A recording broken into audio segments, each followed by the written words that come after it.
You see those AI model leaderboards popping up everywhere, the ones that declare the champion chatbot. Oh, yeah, definitely. Well, hold on to your hats, because a new study suggests those rankings, especially the reigning champ, Chatbot Arena, might not be as clear-cut as they seem. That's right. Chatbot Arena has really risen to prominence, hasn't it? It's become the place to see how these generative AI models stack up. For sure. The concept is pretty straightforward, really. Users throw in prompts, two anonymous responses go head-to-head, Uh-huh. and people vote. That voting feeds into a leaderboard that's become, well, incredibly influential in the field. Incredibly so. It's cited all over the place. Tech news, industry analysis, even in research papers. Yeah. And you can see why, right? I mean, the older ways of evaluating AI just weren't keeping pace with these fast-moving, open-ended models. Exactly. A standardized test can only tell you so much. Right. The idea of Chatbot Arena was that it could evolve, kind of reflect how these models are actually used. Precisely. A dynamic, user-driven evaluation like that has a lot of potential. But this new study we're looking at, This is PDF, yeah. 2504.20879V1. that's the one. It really takes a look under the hood at the Chatbot Arena leaderboard, and, well, what they found brings up some serious questions about how reliable and fair it actually is. Okay, let's unpack this then. What was the goal of this study? What were they trying to figure out? Their main goal was to examine the fundamental assumptions and, the practical workings of the Chatbot Arena leaderboard. Right. The researchers wanted to know if their rankings truly reflected fundamental improvements in AI, or if other factors might be skewing the results. Hmm. It's really about understanding what these leaderboards actually signify for the trajectory of AI development and, how we gauge its progress. And they really dug in, right? I saw they looked at a massive amount of data. They did. The study is based on an analysis of over 2 million user-submitted battles on Chatbot Arena. 2 million, wow. Yeah, involving 42 different providers and 243 models over a 16-month period from January 2024 to April 2025. Okay. That's a pretty substantial data set. It allowed them to spot some, let's say, interesting patterns. So what's the key insight here? What's this leaderboard illusion they're talking about? The central argument is that when we put too much weight on a single leaderboard, like Chatbot Arena, it creates a significant risk of gamification. Think of it like this. If the main goal becomes hitting a certain score. Right, just chasing the number. Exactly. Then the methods to achieve that score might not actually reflect real progress. The researchers argue that some providers might be optimizing specifically for leaderboard performance rather than making, fundamental real-world improvements to their models. That makes sense. I mean, if everyone's watching this one scoreboard, the pressure to be at the top must be huge. Definitely. So how might these scores be getting gamified, as you put it? Well, one of the key findings centers around what the study suggests is an undisclosed Chatbot Arena policy. Yeah, an unstated policy that seems to favor a small group of major players. Okay.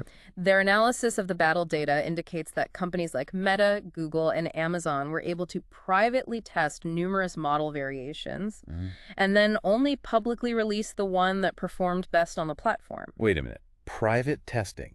So they could try out a whole bunch of models in secret and only put their winner into the public competition. That's what the data suggests. That doesn't sound very transparent. Exactly. While it wasn't an official stated rule, the data strongly suggests this was happening. How did they see that in the data? The researchers tracked how many private model versions each provider had active. For instance, between January and March 2025, Meta apparently had 27 private models in testing before launching Llama 4. 27. Yep. And Google had 10 before Gemma 3. Wow. Meta even tested an additional 16 private vision models. Meanwhile, smaller players like Reka appeared to only have one in testing during that time. 27 models, just to pick one for the public leaderboard. That's a huge difference. It is. So it's like they held their own private trials and then just sent their champion into the main event. Kind of, yeah. So the real takeaway here isn't necessarily that one model is a quantum leap better, but maybe that some players get many more bites at the apple before their best even enters the public view. Precisely. It speaks to a resource advantage as much as perhaps algorithmic superiority. Right. And this best of Venn strategy, as the study terms it, Yeah. it fundamentally goes against a key assumption of the Bradley-Terry model. That's the BT model Chatbot Arena uses for its rankings. Okay, what assumption is that? The assumption of unbiased sampling. By selecting the top performer from a large set of privately tested models, these providers can, well, artificially inflate their scores. Oh. The study includes simulations, you can see them in Figure 7 and Figure 8, that demonstrate how this can skew the leaderboard. So it's not necessarily that their models are inherently that much better. It's that they had a lot more behind-the-scenes attempts to find the one that played the arena game best. That's a key point they're making. The researchers also noted really rapid changes at the top of the leaderboard. Yeah, I've seen that. One model's number one, then boom, another one appears. Exactly. Among major providers like OpenAI, xAI, and Google, with new top models appearing very quickly, this further suggests, parallel private testing efforts. Interestingly, they didn't find any evidence of academic labs engaging in this kind of private model testing during the period they observed. That really highlights a potential imbalance, doesn't it? A sort of resource gap. It does. Now, beyond this private testing, were there other ways that data access differed between providers? That seems like a big deal, too. Yes, absolutely. And this is another really important part of the study's findings.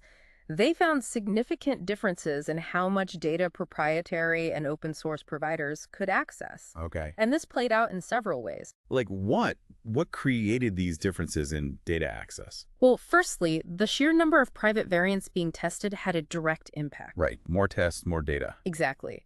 Providers testing more versions naturally gather more user prompts through the API calls those tests generate. The study gives an example showing how Cohere's data collection increased noticeably just by testing a few more variants, from like 5.9% to 19.4% with 3 variants instead of 1. Wow. Okay. Secondly, there are significant differences in the sampling rate. Meaning how often a model gets shown to users. Precisely. How often different providers' models are actually shown to users and therefore receive votes and data. Figure 5 in the study is pretty stark. Yeah. It shows that models from OpenAI and Google had maximum daily sampling rates up to 34%, while a provider like Allen AI was around 3%. That's a massive difference. Over 10 times more exposure for some models. It's huge. So some models are just getting a lot more exposure and feedback than others. Yeah. Then there's the issue of silent model deprecation. Silent deprecation. What's that? It means the study found that many models are removed, or their sampling rate is drastically reduced to near zero without any public announcement. Even if they don't meet the official reasons for being taken down. Exactly. Even if they don't meet the publicly stated criteria, they identified 205 models that were silently deprecated compared to only 47 that were officially marked as deprecated.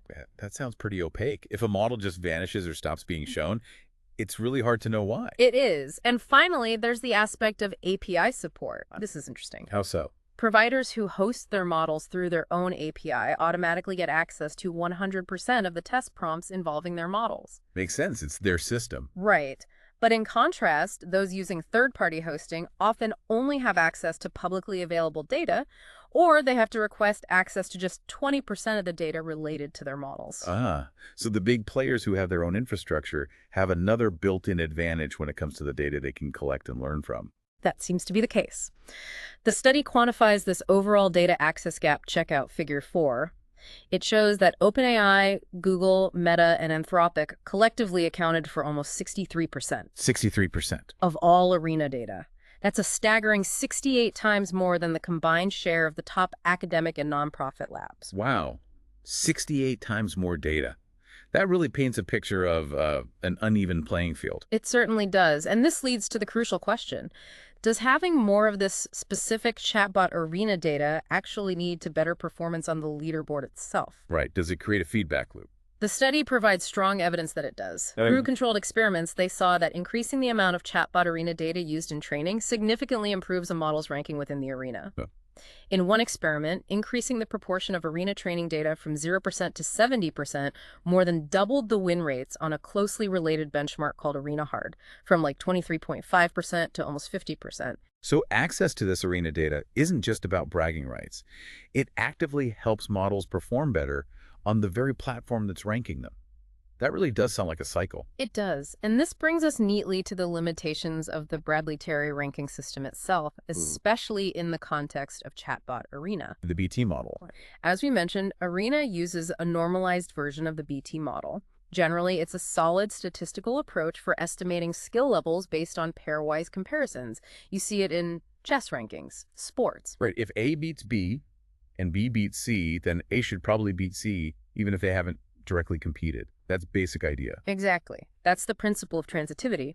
However, the BT model relies on certain key assumptions. And the study argues. The study argues that these assumptions are being violated in Chatbot Arena largely due to the dynamic and sometimes, well, unclear nature of the platform. How so? What assumptions are being broken? Okay, one key assumption is that the evaluation conditions remain constant. Transitivity works best when the game stays the same, right? Makes sense. But in Chatbot Arena, the prompts, the categories of questions, even the languages used, they change over time. Figure 11 in the study shows this pretty clearly. Ah, so the test itself is evolving. Right. So models that were mainly evaluated on older sets of prompts might have battle histories that don't accurately reflect how they'd perform on the current prompts. That makes sense. Yeah. If the test keeps changing, past performance might not really tell you much about how they do now. Exactly. And furthermore, this practice of model deprecation, especially silent deprecation, makes this worse. Oh. When a model is removed or rarely shown, its battle history becomes frozen, right? It's based on potentially outdated evaluation conditions. Figure 14 in the study uses simulations to show how this can lead to unreliable rankings when the prompts change, and some models are no longer being actively evaluated against the new stuff. So a model might have looked good based on old data, maybe 6 months ago, but it's not being tested on the new types of prompts, yet its ranking might still reflect that old performance. Precisely. Its ranking might not reflect its actual current abilities relative to others on the current test environment. Okay, got it. What else? Another issue is the limited battle history and the possibility of disconnected comparison networks. Meaning? Well, the frequent removal of models can lead to situations where some models just haven't been compared, either directly or indirectly, to others in the ranking. Like they've never played each other or even played anyone who played the other guy. Exactly. For the BT model to give a reliable overall ranking, the network of comparisons needs to be reasonably well connected. Figure 15 shows how sparse networks, where there aren't many links between models, can lead to significant differences in rankings depending on how you calculate it. It's like trying to rank chess players. When some haven't played against large chunks of the other players, the ranking starts to become less meaningful, less stable. That's a good analogy. Okay. And finally, the study looked at the prompts themselves. Yes, the characteristics of the prompts and the potential for what they call overfitting. Overfitting to the arena itself. Exactly. They saw these long-term shifts in the types of prompts being submitted, like an increase in complexity and the variety of languages used, which is interesting. Yeah. But they also found significant levels of prompt redundancy and duplication. Figures 12 and 16 show this. Redundancy, like the same questions popping up? Yeah. The study found an average prompt loss of over 20% just due to deduplication within a few months. Wow, 1/5 were duplicates. And even across different months, there was significant overlap. For example, over 7% of the prompts from December 2024 reappeared exactly in January 2025. Okay, so if you have a lot of recent arena data, you can essentially start to get a pretty good idea of the kinds of questions that are likely to be asked, maybe even the exact question. Exactly. This, combined with the data access advantages we talked about earlier, Right, the 68 times more data for some. it creates clear opportunities for providers to fine-tune their models specifically for the Chatbot Arena prompt distribution without necessarily improving how they perform in a wider range of real-world situations.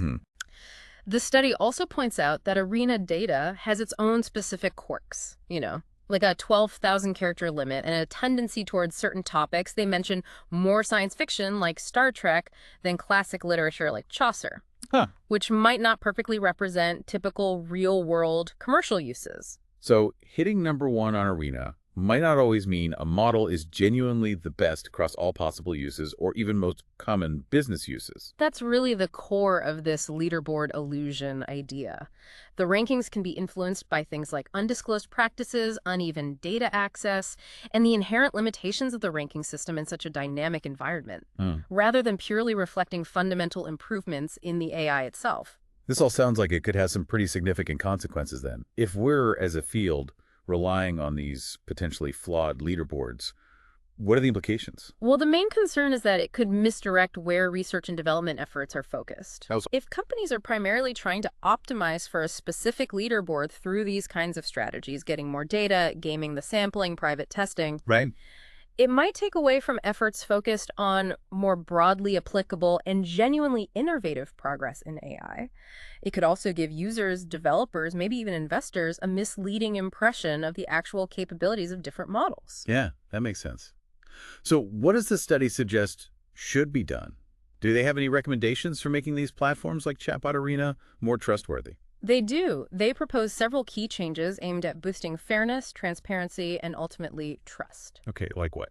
First, they recommend that scores should not be able to be retracted after a model is submitted. All evaluation results, including those from any private test runs, Ah, the secret tests. should be permanently published.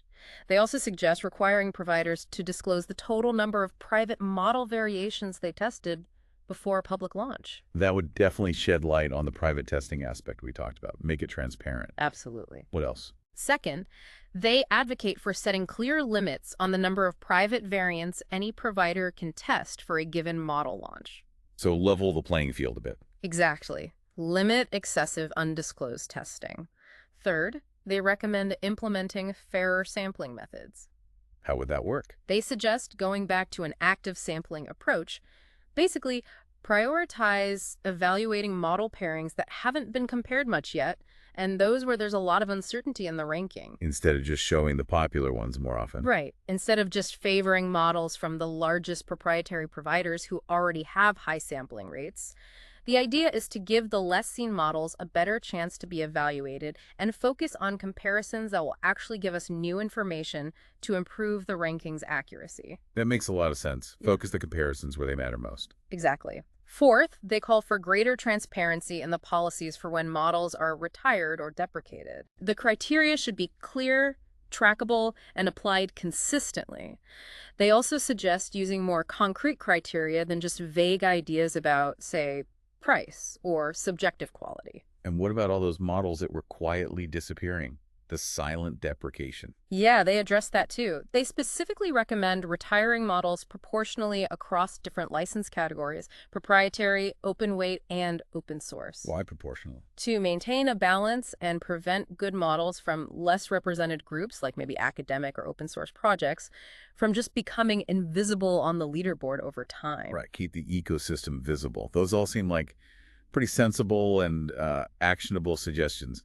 Hopefully, the people running Chatbot Arena will take them on board. Well, the researchers do mention that they have directly shared these recommendations with the Chatbot Arena team before making their work public. Oh, that's good. Yeah, it shows their commitment wasn't just to critique, but also to helping improve the platform. So after taking this deep dive, it really makes you think, doesn't it, about what we consider a reliable way to measure progress in AI. Absolutely. That single number on a leaderboard, that top spot, Mm-hmm. it might not be telling the whole story. Not by a long shot, maybe. That's the crucial point, I think. We need to approach these seemingly objective rankings with a critical eye. We Yeah. need to consider the underlying factors that shape them. Yeah. What truly defines meaningful advancement in AI, and how should we be measuring it? It's a really big question. It is. Definitely something worth mulling over beyond just this discussion. Right. Really makes you look at those leaderboards differently now. Definitely food for thought.